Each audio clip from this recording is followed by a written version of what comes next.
So now you understand the value stream map, kind of the logic of it, the reason why it is there, and why do we use it. And now we're going to go in depth in the math part, which I know you guys love it. So first, those numbers, right? What do that mean? Okay, so as the data was giving us, the CT is going to be the cycle time of 12 seconds. It means that to press each product, it takes 12 seconds. Okay, from one product to the other, the process takes 12 seconds. C/O is the changeover time. So that's remember we saw that on capacity management is the setup time. So I'm making a batch of one product and I want to make the batch of another product. I need to have a changeover, right? So time between I finish one type A and starting doing type B project, or I start doing a surgery from one patient and I'm going to start the next surgery from the next patient, right? So it's the time between the changeover and cleaning the room and getting the right instruments and all that. So we have here uptime is the time that the process is available. In this case, it's 100%. So others, it could be a little different. So now let's go to takt time calculation. So takt time is an important concept in Lean. I'm not going to kind of spend too much time talking about that, but it is very, very important. It's basically the pace of the demand. Okay, so it calculates based on how much time you have available and what is your average daily demand. It calculates how much time you have to produce actually, right? So we say, okay, your customer is going to need a product, let's say every 30 seconds. So every 30 seconds, your customer is going to imaginary pick up a product, right? I can send you once a week, once a month, once a day. It doesn't matter. It's going to imaginarily need a product, right? So why do I need to do what? Why do I need that? Well, you need that because that's how you're going to organize your resources.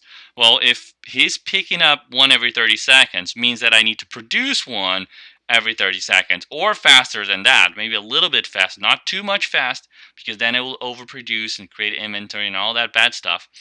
But a little bit faster than that, right? A little bit faster than that so it can have some wiggle room and all. So that's a very important concept, and that's how you calculate takt time. You take the daily availability and divided that by the daily demand. Okay? And I'm gonna do this math for you with this problem as well. But first, I'm going to go over all the concepts, and then I'm going to do a video with all the math, okay? So first is total production lead time. So the production lead time is going to be the sum of all the steps. So imagine going back here and say, okay, if a product comes here, right, it's delivered today, and every inventory kind of follow a first in, first out, how long it will take until it goes through all these process steps and being shipped to the customer.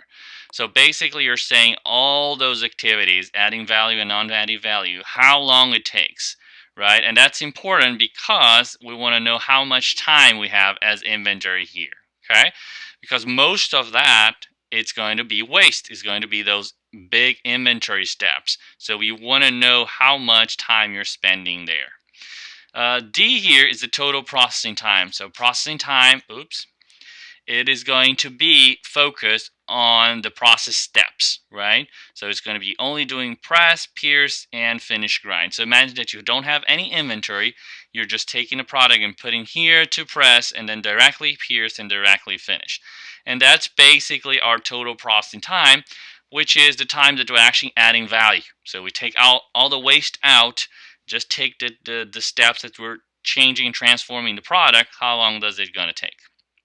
And the last thing we're going to calculate is the capacity of value stream. And you have to think and remember what we learned on capacity management and what we learned in the theory of constraints. So we have three processes, one after the other. So we need to calculate the capacity of each one of them individually and then find out which one is the lowest capacity, because that is going to be my bottleneck. Exactly what you said.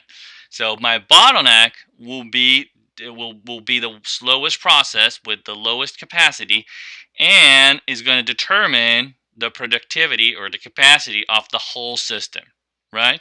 So the whole system will be dictated by the bottleneck, so we need to calculate the 3, in this case 3 process capacity, and find out which one is the lowest capacity. Okay,